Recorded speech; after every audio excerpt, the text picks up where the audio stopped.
Сыбайлас жемқорлық тәуекелдеріне сыртқы талдау бойынша 189 ұсыным енгізілді. Сыбайлас жемқорлыққа қарсы іс-қимыл агенттігінің Маңғыстау облысындағы департаменті 8 мемлекеттік органға талдау жүргізген. Талдау кезінде сыбайлас жемқорлық тәуекелдері анықталған. Енгізілген ұсынымдардың негізінде заңсыз төленген 500 мың теңгеге жуық қаражат бюджетке кері қайтарылған.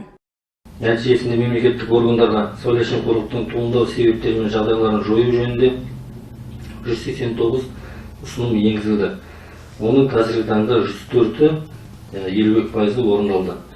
Қалған ұсынымдар бойынша жұмыс атқарылды. Мысалы, Каспий әлеуметтік корпорациясы акционерлік қоғамында және ауыл шаруашылығы басқармасында жүргізілген сыртқы талдау барысында сыбайлас жемқорлық тәуекелдері анықталып, қазіргі таңда бұл деректер бойынша процессуалдық шешім қабылдануда.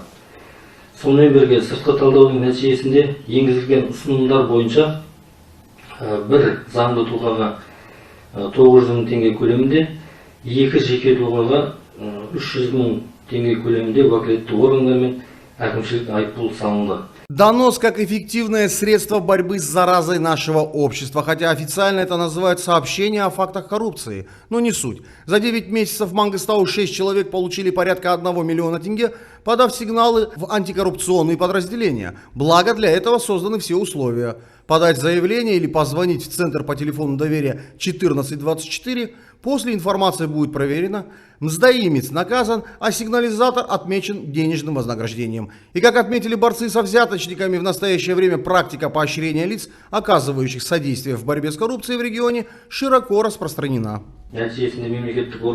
По фактам коррупции среди государственных служб поступило 189 сообщений. 104 из них в ходе проверок нашли подтверждения. По остальным проводятся проверочные мероприятия. К примеру, факты выявлены в СПК «Каспий» Управления сельского хозяйства. На данный момент проведены все процессуальные действия и приняты решения. В результате проведенного внешнего анализа наложены штрафы и на юридическое лицо в размере 900 тысяч тенге, и на 2 физлица по 300 тысяч тенге соответственно.